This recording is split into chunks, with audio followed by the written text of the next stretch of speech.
দর্শক আপনি জানেন জবের উপরে রায় হয়েছে, কোন এদের কাগজপত্র নাই। জবের উপরে রায় হয়েছে, জব এদের কোন কাগজপত্র নেই। আপনার সে বিচারক আপনাকে ডেকে মহামান্য আদালত এই যে জবের উপরে রায় হয়েছে, এদের কোন কাগজপত্র নাই। আবার মহামান্য রয়েছে, তবুও তিনি রিক্সা চালাচ্ছেন রাজধানী ঢাকায়। 2002 সাল থেকে এই রাজধানীতে তিনি রিক্সা চালিয়ে জীবনযাপন করছেন। বসু মিয়া এত সম্পদের মালিক হয়েও কেন তিনি রিক্সা চালাচ্ছেন তা জানবো বসু মিয়ার কাছে। আপনি এত সম্পদের মালিক কিভাবে মালিক হলেন এবং কেন আপনি রিক্সা চালাচ্ছেন? আমার বাবা যখন প্রাইমারি শিক্ষক ছিল তখন আমার বয়স 8 বছর। আমি জ্যৈষ্ঠী আষাঢ় মাসের দিন আমপুরেতে যায় একটা টাকা পরিবাছিলাম। এই টাকাটা আল্লাহর নিয়ামতি তিনি ব্যাংকের টাকা। এই টাকা আমার মা ভাঙিয়া রংপুরে ভাঙিয়া 1 টাকায় 65 টাকাটা রূপের টাকা।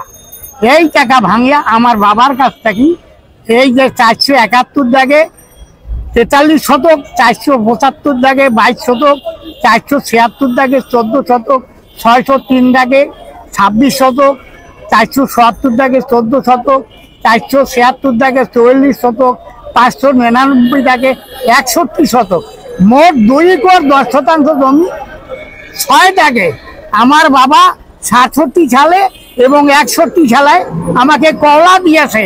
আমি তা জানি না, আমি জানবার পাইলাম করোনার সময়। এতদিন কেন আপনি জানলেন না আপনার এই সম্পদ আপনার নামে আপনার বাবা সব কওলা করে দিয়েছে? আমি মূর্খ মানুষ, বাবার কথা শুনি নাই, আমি লেখাপড়া করি নাই, তার বিনিময়ে আমার কপালে এই অধঃপতন। আপনার বাবা প্রাথমিক বিদ্যালয়ের শিক্ষক ছিলেন, আপনি কেন পড়াশোনা করেন? আমার বাবার কথা আমি না শোনাতে আমি আজকে হচ্ছি রিক্সা ড্রাইভার। মহামান্য আদালত, আমি মূর্খ মানুষ। এই যে 10 বছর আগে দলিল আমার বাবা আমাকে দিয়েছে, সুখদেব বাগিচা পাড়া 43 শতাংশ জমির মধ্যে আমার বসত বাড়ি ও পুকুর ও গাছপালা। মহামান্য আদালত এই যে 67 সালে 1 একর 74-এর মধ্যে 1 একর 40 শতাংশ জমি আমার বাবা আমাকে দিয়েছে। এই জমি জায়গা, এই যে আপনার যে জায়গাটি নিয়ে আপনার যে ঝামেলা চলছে, এই জায়গাটি এখন কাদের দখল আছে এবং এই দখল মুক্ত কেন করতে পারছেন না? কারা আপনাকে বাধা দিচ্ছে? জবের উপর এদের ডিগ্রি একটা হয়ে গেছিল। মহামান্য আদালত জবের উপর একটা ডিগ্রি হয়ে গেছিল।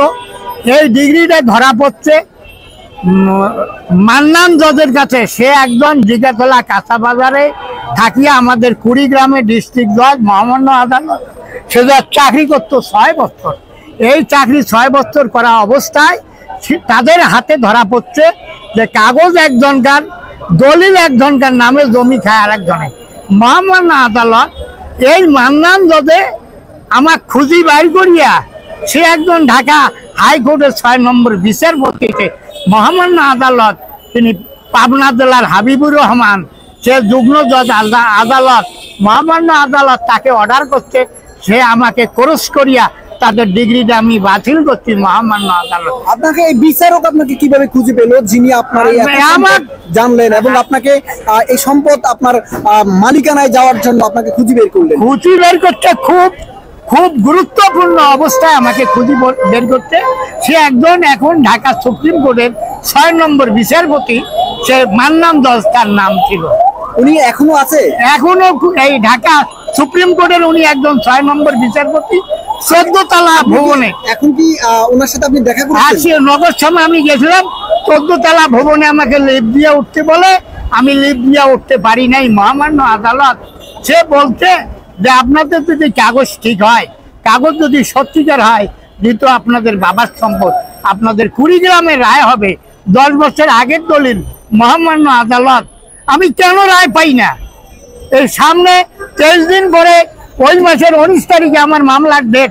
মহামান্য আদালত এই নিম্ন কোর্টে যে রায়টা হয়েছে, মহামান্য আদালত, আমরা দর্শক আপনি জানেন জবের উপরে রায় হয়েছে, কোন এদের কাগজপত্র নাই। জবের উপরে রায় হয়েছে, জব এদের কোন কাগজপত্র নেই। আপনার সে বিচারক আপনাকে ডেকে মহামান্য আদালত এই যে জবের উপরে রায় হয়েছে, এদের কোন কাগজপত্র নাই। আবার মহামান্য আদালত এই জবের উপরে আপনারা রায় দিতে দেওয়ার জন্য মহামান্য আদালত কেন আমি রায় পাবো না? 10 বছর আগে দলিল আমার বাবা আমাকে দিয়েছে, আমি কেন রায় পাবো না? মহামান্য আদালত, আমি রিক্সা চলে খাই, আমি কোর্টে যাই, আমাকে আপনি পুরস্কার করেন না, লক্ষ্য করেন না যেন মানুষ আসলো না ভূত আসলো না পাগল আসলো, আমি একটু লক্ষ্য